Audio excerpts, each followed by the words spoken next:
न्याड्रम या शब्दाची आपल्याकडं पोरांनी इतकी भीती घेतलेली की लग्न करायच्या अगोदर पोरं 10 वेळा विचार करत होती. कारण उत्तर प्रदेशच्या मेरठ मधल्या मुस्काननं कांडच तसं केलेलं. तिनं आपल्या नवऱ्याला मारून त्याची बॉडी निळ्या ड्रमात लपवलेली. त्यानंतर अख्ख्या भारतातल्या अविवाहित पोरांनी निळ्या ड्रमचा धसका घेतला होता. हे सगळं मी आता का सांगतोय? कारण मुंबईत मुस्कानच्या पुढची आवृत्ती घडली. इथंही ड्रमचा वापर केला गेलाय. फक्त इथं ड्रमचा रंग बदललाय. बाकी घटना काही अंशी सारखीच आहे. कारण त्यानं तिच्यावर प्रेम केलं होतं आणि तिनंच त्याला ड्रमात भरलं होतं. पण या स्टोरीत एक ट्विस्ट आहे, तो म्हणजे त्याला ड्रम मध्ये भरताना ती एकटी नव्हती. नक्की काय आहे मुंबऱ्यातलं हे प्रकरण? मेरठचं मुस्कान प्रकरण या निमित्तानं पुन्हा चर्चेत काय येतंय? मुंबऱ्यात असं नक्की काय घडलंय? सगळं काही समजावून सांगतो पुढच्या काही मिनिटात. नमस्कार, मी शशी आणि तुम्ही पाहताय कट टू कट. वो हुस्न का सौदा करती है मोहब्बत का नाम देकर, जेबे खाली होती है बदल जाती है अंजाम देकर. याचा अर्थ की ती तुमच्यावर प्रेम करते म्हणजे प्रेमाचं नाटक करते, तुम्हाला स्वतःच्या प्रेमाच्या जाळ्यात अडकवते, पण त्यामागं तिचा हेतू फक्त आणि फक्त पैसा मिळवणं हाच असतो. तुमच्याकडं पैसा नसेल किंवा तुमच्याकडचा पैसा संपला तर तिच्या लेखी तुमची उपयोगिता शून्य असते. दिनांक 3 ऑगस्ट 2026 मुंबईत राहणारा अरबाज मकसूनाली आपल्या घरात सांगून निघाला की मी दादरला जातो, माझ्या कामाचे पैसे घ्यायचे. सकाळची दुपार झाली, अरबाज घरी आलाच नाही. अरबाजच्या घरच्यांना वाटलं कामात अडकला असेल, थोड्या वेळानं येईल. संध्याकाळ झाली तरी अरबाज घरी येईना. रात्र सरली. मग अरबाजच्या आईबापाच्या मनात भीती जागी झाली. अरबाजच्या वडिलांनी अरबाजला शोधायला सुरुवात केली. त्याच्या मित्रमंडळींकडे ठावठिकाणा शोधायचा प्रयत्न केला, मात्र अरबाज कुठंच सापडला नाही. मग दुसऱ्या दिवशी अरबाजच्या वडिलांनी पोलीस स्टेशनला जाऊन आपला पोरगा बेपत्ता झाल्याची तक्रार दिली. पोलिसांना सुरुवातीला वाटलं काही टेन्शन वगैरे असेल, मोबाईल ट्रेस केल्यावर सापडून जाईल. पोलिसांनी सायबर क्राईम डिपार्टमेंटची मदत घेत मोबाईलचे डिटेल्स आणि लोकेशन चेक करायला सुरुवात केली. त्यात अरबाजचं शेवटचं लोकेशन वर्सोवा दाखवत होतं. पण अरबाज घरी सांगून गेलेला की मी दादरला जाऊन येतो. त्यामुळे पोलिसांना थोडा संशय आला. अरबाजचे कॉल डिटेल चेक केले आणि अरबाजचं एका पोरीसोबत प्रेम प्रकरण चालू असल्याचं पोलिसांना समजलं. दोघांच्याही कॉल डिटेल्सवरून पोलिसांना एक गोष्ट लक्षात आली की अरबाज त्याच्या प्रेयसीला म्हणजे मेहजबीन शेखलाच भेटायला तिच्या बोलण्यावरून वर्सोवाला गेला होता. मग पोलिसांनी मेहजबीन शेखला चौकशीला बोलवलं. मेहजबीन शेख पोलीस स्टेशनला आली खरी, मात्र सुरुवातीला तिनं उडवाउडवीची उत्तरं दिली. प्रश्नोत्तरं जशी जशी पुढं पुढं सरकत होती तसतशी मेहजबीनच्या उत्तरातली तफावत वाढत होती. आणि इथंच पोलिसांना संशय आला. महिला पोलिसांनी मेहजबीनला बाजूला नेलं आणि पोलिसी खाक्या दाखवला. त्याच्यानंतर मात्र मेहजबीन पोपट्यासारखी बोलायला लागली. तिनं जे काही सांगितलं ते ऐकून पोलिसांनी सुद्धा डोक्याला हात लावला. अरबाज आणि मेहजबीन या दोघांचं प्रेम प्रकरण सुरू होतं. म्हणजे मेहजबीननंच अरबाजला आपल्या जाळ्यात ओढलेलं. त्याच्या मागं तिचा अरबाजवर जीव उतू चालला होता असं नव्हतं. तिला अरबाजला आपल्या जाळ्यात अडकून पैसे उकळायचे होते. आणि सगळ्यात हाईफ ही होती की ही मेहजबीन विवाहित होती. तिला आपला नवरा हसन आणि भाऊ तारिक शेख या दोघांच्या मदतीनं अरबाजवर प्रेमाचं जाळं टाकलेलं. अरबाज देखील त्या जाळ्यात एखाद्या सशासारखा अलगद अडकला होता.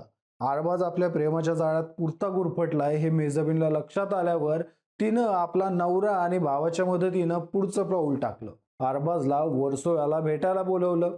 मेहजबीनवर दिलोजानचे मोहब्बत करणारा अरबाज देखील लागलीच वर्सोव्याला गेला.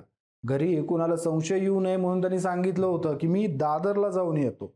ठरलेल्या ठिकाणी अरबाज मेहजबीनला भेटायला पोहोचला. तिथं पोहोचल्यावर मेहजबीन अरबाज सोबत गोड गोड बोलत होती. त्यानंतर तिनं अरबाजकडे पैशांची मागणी केली.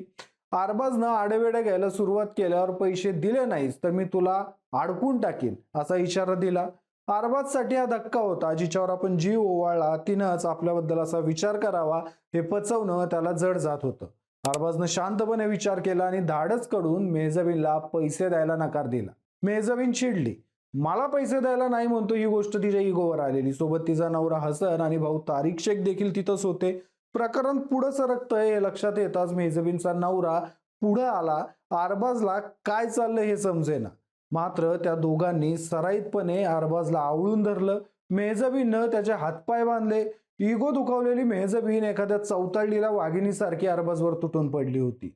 जवळ पडलेला पाईपाचा तुकडा घेतला आणि तिनं अरबाजला फटकवायला सुरुवात केली. अरबाज हात जोडत होता, मेहजबीनला आपल्या प्रेमाची आठवण करून देत होता. मात्र मेहजबीन पैशासाठी इतकी आंधळी झालेली की तिला अरबाजचं आपल्यावरचं प्रेम दिसतच नव्हतं. अरबाज आपल्या शब्दाखातीर इथं आपल्याला भेटायला आलाय ही गोष्ट तिच्या गावीही राहिली नव्हती. तिला फक्त एकच गोष्ट दिसत होती, ती म्हणजे अरबाजनं आपल्याला पैसे द्यायला नकार दिलाय.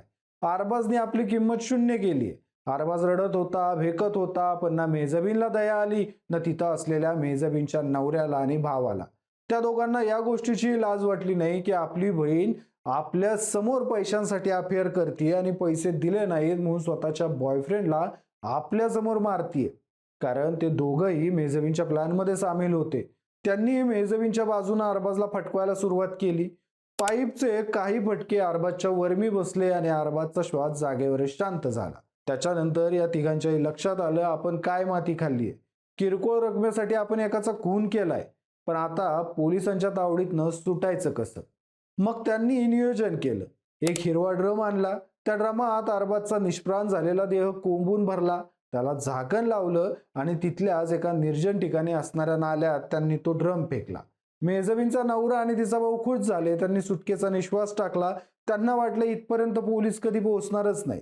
तिघही घरी गेले, पण म्हणतात ना, कानून के हात बडे लंबे होते.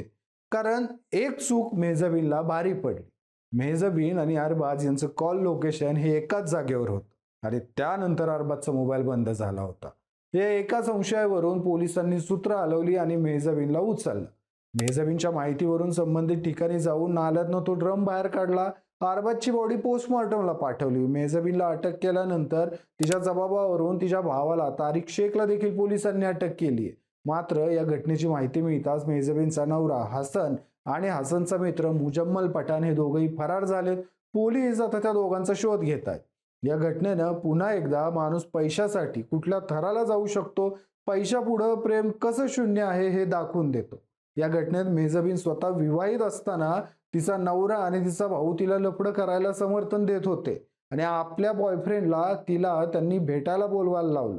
हे जास्त शॉकिंग आहे. या घटनेनं समाजातली नैतिकता रसातळाला गेली की काय हा प्रश्न उपस्थित होतो. प्रेम करणं गुन्हा आहे का? कोणावर तरी विश्वास ठेवणं चूक आहे का? असे प्रश्न या घटनेच्या निमित्तानं पुन्हा पुन्हा पडतात.